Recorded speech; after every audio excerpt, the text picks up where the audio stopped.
Before we begin, I want you to look at your hands. Are they clean, or are they worn down to the bone from carrying people who would not lift a finger for you? We live in a society that fetishizes the martyr. You are told that to be a good person means to suffer for others. You are told that setting yourself on fire to keep others warm is the ultimate act of love. But what if I told you that your kindness is not a virtue? What if I told you that for a specific type of predator, your empathy is not a gift, it is a scent. It is the scent of blood in the water. There are people in your life right now, perhaps sleeping in your bed, perhaps sitting at your dinner table, who do not want to be saved. They want to be carried. And the moment you stumble, the moment your knees buckle under their weight, they will not help you up. They will step over your body to find their next host. In the next hour, we are going to dismantle the lie of the savior. We are going to identify the 6 human parasites that are feeding on your future. This will not be comfortable. This will not be polite. This is a surgery. And for the patient to survive, the cancer must be cut out. Are you ready to see the truth? Chapter 1. The Lies We Tell Ourselves. You are currently engaged in a slow, painful process of destroying yourself. And the worst part? You are smiling while you do it. You call it love. You call it loyalty. You call it being a good person. In the United Kingdom, we have a particular name for it: decency. We pride ourselves on it. We are the society of holding doors open, of apologizing when someone else bumps into us, of never making a fuss. But in the cold, unforgiving light of reality, what you are doing is none of those things. It is self-sabotage wrapped in a moral blanket. It is a strategic suicide note written in the ink of politeness. There is a terrifying truth about human nature that most people are too afraid to admit. It is a truth that Niccolò Machiavelli, the master of dark strategy, whispered to the Medicis and the Borgias over 500 years ago. It is a lesson that civilized society tries to bury under layers of social etiquette and HR policies. The lesson is this: not everyone can be saved. And more importantly, not everyone wants to be saved. Let us perform a thought experiment. I want you to close your eyes. Imagine you are the captain of a small lifeboat in the middle of the North Sea.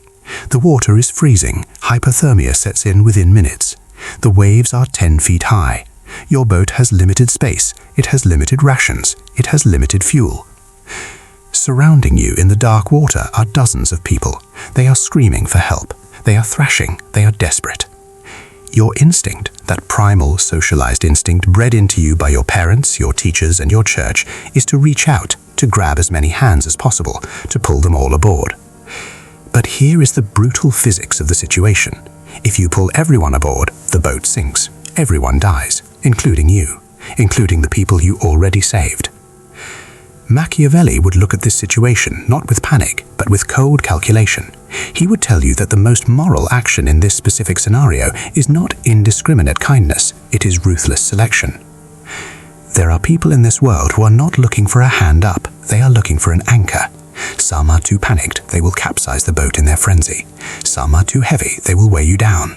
And some, the most dangerous ones, do not want to be on the boat, they want you in the water with them. If you offer them your hand, they will not climb out. They will pull you in. They will use your body as a raft to keep themselves afloat while you slowly drown in the depths of their chaos. Why do we do it? Why do you rush into the burning building when the person inside lit the match? Why do you lend money to the friend who has gambled away his rent for the 3rd time? Why do you offer emotional support to the partner who treats you like a punchbag? It is not just because you are nice. It is because you have been conditioned to believe that your worth is tied to your utility. You believe that goodness is measured by how much pain you can endure for others. You think that saying no is an act of betrayal. You think that setting a boundary is an act of aggression. This is the savior trap. It is a form of arrogance. Yes, arrogance. To think you can save everyone is to think you are a god. It is to believe that you have infinite resources. But in the real world, the Machiavellian world, energy is a finite resource. Your mental sanity is finite. Your bank account is finite. Your time on this earth is finite. When you pour these precious, non-renewable resources into a black hole, a person who cannot be filled, you are not just wasting them, you are actively funding the destruction of your own future. You are stealing from your children, you are stealing from your career, you are stealing from the people who actually love you to pay the ransom of those who use you. So what is the alternative if kindness kills? What is the cure? The cure is a concept I call therapeutic darkness. We live in a culture that is afraid of the dark. We turn on the lights immediately. We medicate pain immediately. We bail people out immediately. But Machiavelli understood that chaos and hitting rock bottom are necessary instructors. Sometimes the most loving thing you can do for a human being is to let them hit the bottom. Why? Because the bottom is the only place where the illusion shatters. The bottom is where the alcoholic realizes the drink is killing him, not helping him. The bottom is where the gambler realizes luck is not a strategy. The bottom is where the narcissist realize they are alone. When you save them before they hit the bottom, you steal their lesson. You interrupt the natural law of cause and effect. You become an enabler of their pathology. Today, we are going to explore these 6 specific archetypes of people you must stop saving. These are not bad people, necessarily. Some are damaged, some are lost, but all of them are dangerous to your survival. We are going to dissect them. We are going to look at the architect of chaos, the bottomless pit, the smiting saboteur, the professional victim, the arrogant fool, and the scorpion. Prepare yourself. Once you see human nature through this lens, you can never go back to the comforting lie of ignorance. Chapter 2. Deep Dive. Type 1. The Architect of Chaos. Let us begin with the first archetype.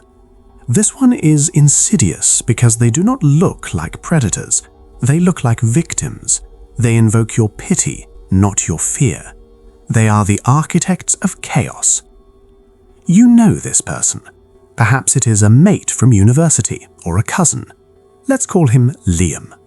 Liam is perpetually followed by a dark cloud. If Liam buys a coffee, he spills it. If Liam gets a job, the company goes bankrupt a month later. If Liam finds a flat, the boiler explodes. Every time you speak to him, there is a new tragedy. Oh, you won't believe it, mate. The car failed its MOT again. The mechanic is a crook. My girlfriend dumped me. She said I'm too intense. Women are crazy. I lost my wallet on the tube. Someone must have pickpocketed me. At first, you look at Liam and you think, how can one person be so unlucky? Your heart bleeds. You step in. You are the hero. You lend him £50 for the train fare. You introduce him to your boss for a job interview. You spend hours on the phone listening to him complain about his ex. But let's look closer at Liam. Let's look at the patterns. Machiavelli warned us, bad luck is often nothing more than a lack of foresight. The architect of chaos suffers from a psychological condition often linked to a lack of executive function. They are addicted to the adrenaline of the crisis. Peace bores them. Stability makes them itch. If things are going well, they will subconsciously sabotage it just to feel the rush of the emergency. Why did Liam lose his wallet? Because he was drunk on a Tuesday night. Why did his car fail the MOT? Because he ignored the warning light for 6 months. Why did his girlfriend dump him? Because he refused to take responsibility for his anger. This is not bad luck. This is entropy. Liam is an agent of disorder. He lacks the discipline to maintain order in his life. And order is expensive. It costs effort. It costs foresight. It costs self-control. Liam does not want to pay that price. He wants you to pay it for him. Here is the danger. Machiavelli advised princes to avoid the unlucky, not out of superstition, but because misfortune is contagious. When you let an architect of chaos into your life, you are inviting their entropy into your ordered system. Let's say you get Liam that interview at your firm. You put your reputation on the line. You vouch for him. He's a good lad, you tell your manager. Just needs a break. Liam gets the job. Week 1, he is late twice.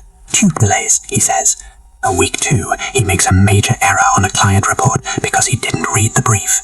Week 3, he gets into an argument with the receptionist. Now, who looks like a fool? You do. Your manager looks at you differently now. Your judgment is questioned. Liam's chaos has bled into your career. You have been infected. You cannot fix a person who loves the drama of their own demise. You cannot build a house on a foundation that is constantly moving. The only way to deal with the architect of chaos is quarantine. You can love them, you can wish them well, but you must do so from a safe distance. Do not lend them money. Do not employ them. Do not live with them. When they call you with their Midas crisis, and they will, you must learn the power of the non-interventionist response. Liam, maid, it's a disaster. I've been kicked out. You? That sounds incredibly stressful to you. What is your plan to fix it? Notice the shift. You are not offering a solution. You are not offering a sofa. You are offering a question. You are handing the responsibility back to where it belongs, in his hands. If he gets angry, if he calls you selfish, that is the confirmation you needed. He didn't want a friend. He wanted a crutch. Chapter 3. Deep Dive. Type 2. The Bottomless Pit. We move now from the chaotic to the consuming. If the architect of chaos drains your energy through incompetence, the second archetype drains you through entitlement. This is the bottomless pit. This is the most painful archetype to deal with because it defies your basic understanding of human exchange. You operate on the law of reciprocity. If I scratch your back, you scratch mine. If I help you when you are down, you will be grateful, and perhaps one day you will help me.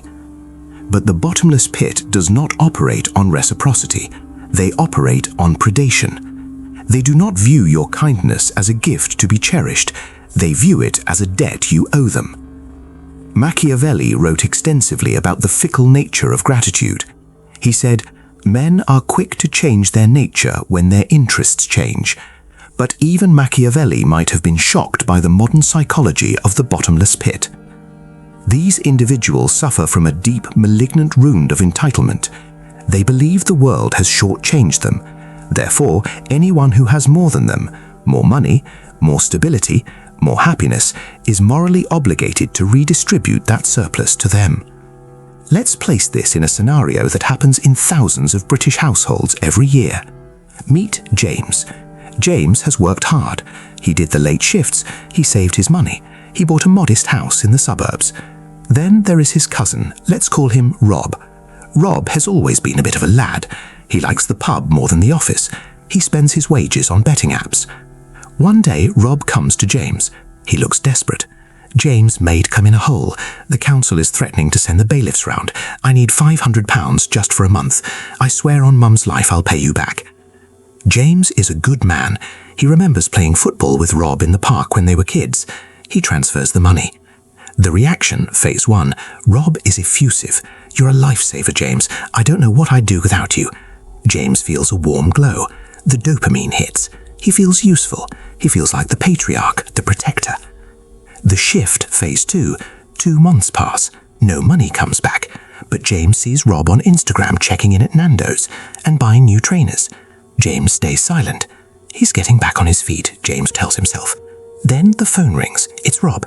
"James, the car needs a new clutch. It's £300. Can you sort me out? I'll give it all back in one go next month." James hesitates, but he sends it. This time Rob's thank you is shorter, less eye contact. It's almost expected. The betrayal, phase 3. 6 months later, James needs the money back. His boiler has broken. He calls Rob. "Rob, I need that £800 back. Things are a bit tight." Silence. Then a sigh. "Bloody hell, James, I told you I'm struggling. Why are you harassing me? You earn double what I do. You don't need it like I do." You see the twist. The dynamic has flipped. James is no longer the hero. He is the villain. He is the loan shark. Why does this happen? Why do the people we help the most often end up hating us the most? It is a dark psychological truth. Dependence breeds contempt. When you hand money to a grown man, you are performing a dual action. Externally, you are solving his problem. Internally, you are confirming his impotence. Every time James gives Rob money, he is subconsciously saying, "I am competent and you are incompetent. I can survive in this world and you cannot." Rob's ego cannot handle this reality. It burns him. He feels humiliated by James's success. So to protect his fragile ego, Rob must rewrite the narrative. He cannot admit he is inferior, so he must make James bad. James is just lucky. James is greedy. James owes me this because family helps family. This allows Rob to take the money without feeling the gratitude. Gratitude is a heavy burden for a weak man. Resentment is much lighter. How do you spot a bottomless pit before you lose your savings? You must perform the no test. Early in the relationship, when they ask for a small favor, not a crisis, just a favor, say no. Can you lend me a tenner? Sorry, mate, I don't have cash on me today. Can you pick me up from the station? I can't tonight, I've got work to finish. Watch the reaction. This is the only data you need. A healthy person, no worries, mate, catch you later. They respect your boundary because they respect you. The bottomless pit, they will react with punishment. Anger. You're joking after all I've done for you. Usually they've done nothing. Guilt tripping. Fine, I guess I'll just walk home in the rain then. The cold shoulder, they stop texting you for 3 days. If you see this reaction to a small no, do not walk, run. Do not negotiate. Do not explain. Because if they react this badly to a small boundary, imagine what they will do when the stakes are high. You cannot fill a bucket with a hole in it. Stop pouring. Chapter 4. Deep Dive. Type 3. The Smiling Saboteur. We now descend into a darker, more sophisticated circle of hell. The architect of chaos is incompetent, the bottomless pit is greedy, but the smiling saboteur is malicious. This archetype is often the hardest to spot because they are camouflaged as your closest ally.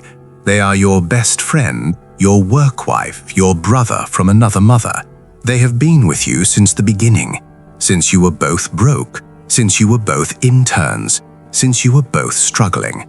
And that is the problem. They were comfortable with you being struggling. They bonded with your struggle. But now you are growing, you are evolving, and they are staying the same. Machiavelli knew that envy is the most destructive force in any court, any business, and any circle of friends. The smiling saboteur does not attack you with a sword. Open enemies are easy, you can see them coming. The smiling saboteur attacks you with a dagger hidden in a bouquet of flowers. Let's look at a workplace scenario. Sarah and Emily started as assistants at the same marketing firm in London on the same day. They lunched together every day, complaining about the low pay and the boss. They were trauma bonded. 3 years later, Sarah starts taking night classes. She sharpens her skills, she pushes for a promotion, and finally she gets it. She is now the manager. She is bursting with joy. She takes Emily out for a celebratory drink. Emily, I got it, I'm the new manager. Watch Emily's face. For a microsecond, there is a flash of coldness. Then the mask slips back on. Oh my God, Sarah, that is amazing. But then comes the poisoned praise. But are you sure you're ready for that? I heard the last manager had a nervous breakdown, and the hours are brutal. You know how you get anxious when you're tired. I'm just worried about you, babe. I don't want to see you burn out. Do you hear it? It sounds like concern. I'm worried about you, but it is actually sabotage. She is planting seeds of doubt. She is highlighting your weaknesses, your anxiety, right at the moment of your victory. She wants to save you from your ambition because your ambition makes her look lazy. This is known as tall poppy syndrome in the UK, or the crab bucket theory. If you put one crab in a bucket, it can crawl out. If you put 10 crabs in, as soon as one tries to climb up, the others will grab its legs and pull it back down. If I can't have it, neither can you. The smiling saboteur operates on a zero-sum game mentality. They believe that there is a limited amount of success in the world. If you take a slice of the pie, that means there is less pie for them. Your success feels like a personal insult to them. If you try to save them, if you try to pull them up to your level, they will cut the rope. You get them an interview, they will sabotage it and blame you. You introduce them to your high-value network, they will get drunk and embarrass you. You share your business idea, they will list 50 reasons why it will fail. How do you handle the smiling saboteur? You cannot change them. Envy is an incurable disease of the soul. If you confront them, why aren't you happy for me? They will gaslight you. You're being paranoid. I'm your best friend. The only strategy is strategic concealment. Machiavelli advises silence. You must learn to hide your wins. When you're around the smiling saboteur, be boring, be bland, be struggling. Them, how's the new business going? Making millions yet? You, honestly, it's a nightmare. The taxman's chasing me. Clients are difficult. It's just a grind, mate. Feed them the misery they crave. Watch their shoulders relax. Watch them smile genuinely for the first time. They feel safe again because you are struggling like them. Meanwhile, take your victories, your joy, and your true success to a different circle. Share them with people who are already successful, or people who have proven their loyalty in blood. Never cast your pearls before swine. They will trample them and then turn to tear you to pieces. Chapter 5. Deep Dive. Type 4. The Professional Victim. We have dealt with the unlucky, the greedy, and the envious. Now, we must face the master manipulator. This archetype does not come at you with a knife. They do not come at you with arrogance. They come at you on their knees. This is the professional victim. Machiavelli understood power better than any man in history. He knew that power comes in two forms, fear and sympathy. The tyrant uses fear, but the weak use sympathy. And make no mistake, sympathy is a drug. It bypasses your logical brain, your prefrontal cortex, and injects directly into your emotional center. It disables your critical thinking. You must understand the crucial distinction here. A true victim is someone who has suffered a misfortune and wants to escape their pain. They want a ladder to climb out of the hole. A professional victim does not want to escape the hole, they want to furnish it. They want to farm their pain. They cultivate their suffering. They decorate it. They wear their trauma like a crown of thorns, demanding that you bow before it. Let's meet Fiona.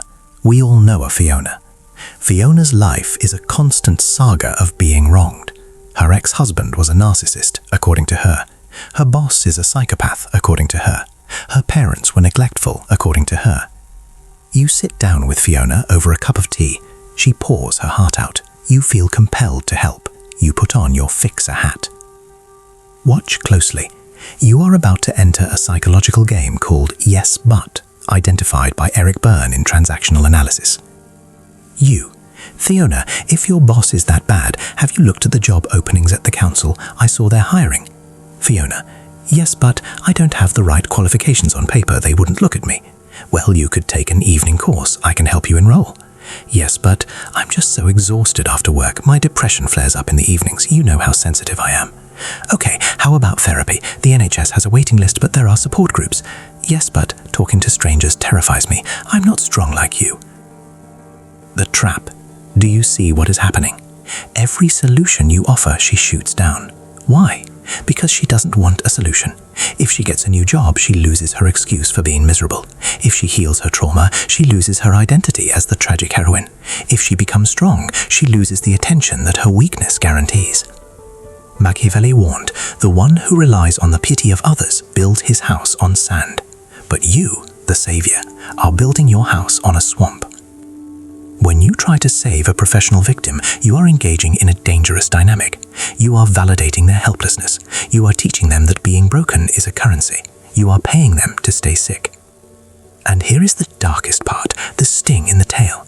The moment you stop carrying them, the moment you say, Fiona, I can't listen to this anymore unless you actually take action, the lamb becomes a wolf. Fiona will turn on you with a ferocity that will leave you breathless. She will not say, fair enough, I've burdened you enough. No, she will paint you as the villain. She will tell your mutual friends, he abandoned me when I was at my lowest. I thought he was my friend, but he's just cold and heartless like the rest of them.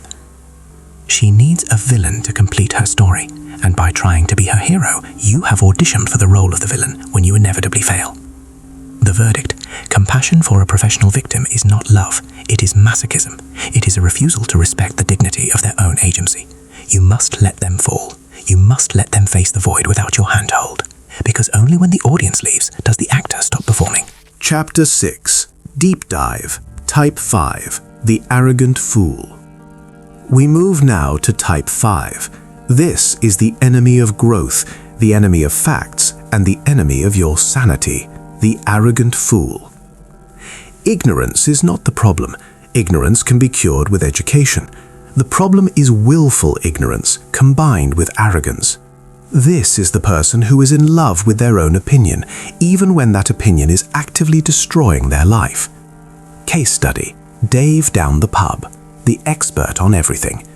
Meet Dave. Dave is a regular at your local pub. Dave knows everything. He knows more about virology than the scientists. He knows more about the economy than the Chancellor. He knows more about investment than Warren Buffett. Dave decides to put his life savings into a get-rich-quick scheme he saw on Telegram. Or perhaps he decides to represent himself in court for a divorce, refusing a solicitor because lawyers are all crooks. You, being a rational person, try to intervene. You bring logic, you bring data, you bring maps. Dave, look at the contract. It's a Ponzi scheme. You're going to lose the house. The backfire effect. Does Dave thank you? Does he say, "Good grief, you're right, I missed that"?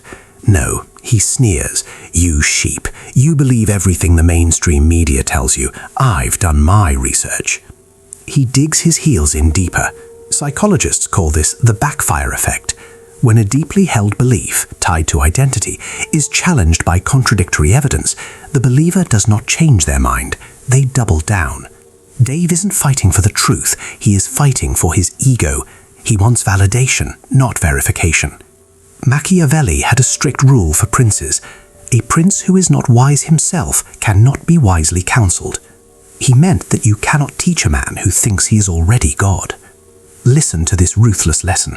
You cannot use logic to get a man out of a position he didn't use logic to get into. When you argue with the arrogant fool, you lower yourself. You waste your precious mental energy trying to cut through stone with a butter knife. And the worst part, when they inevitably crash, and they will not learn. Dave will lose his money. Will he blame his own stupidity? No.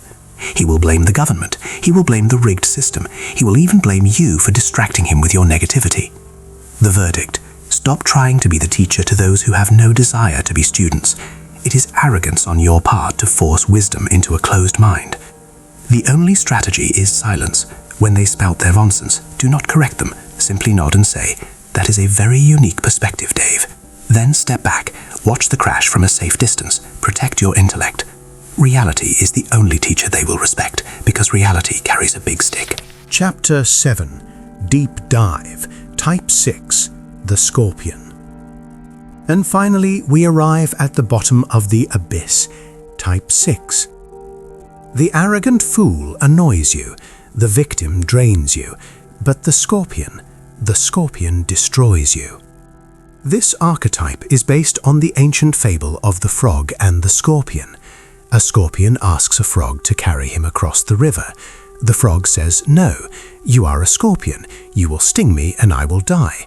The scorpion replies with impeccable logic, "Why would I do that? If I sting you, we both drown." The frog thinks that makes sense. He has a survival instinct. It is safe. So he agrees.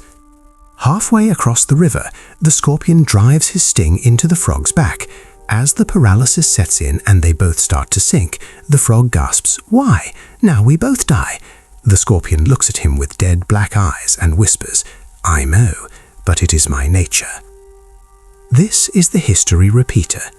The partner who cheats on you, begs for forgiveness, and then cheats again 6 months later. The business partner who embezzles funds, gets caught, cries, and then does it again at the next company. The addict who steals from your purse, swears on their mother's grave they are clean, and steals again the next week. Why do we forgive them? Because we project our own conscience onto them. You think, "I would never hurt someone like that twice. Surely they feel the guilt. Surely they have learned." You want to believe in redemption. You want to be the saint. But Machiavelli warns, men never change their nature. Behavior is not an accident. Behavior is a pattern. Character is a pattern. The best predictor of future behavior is past behavior. When you forgive the scorpion, you think you are giving them a second chance.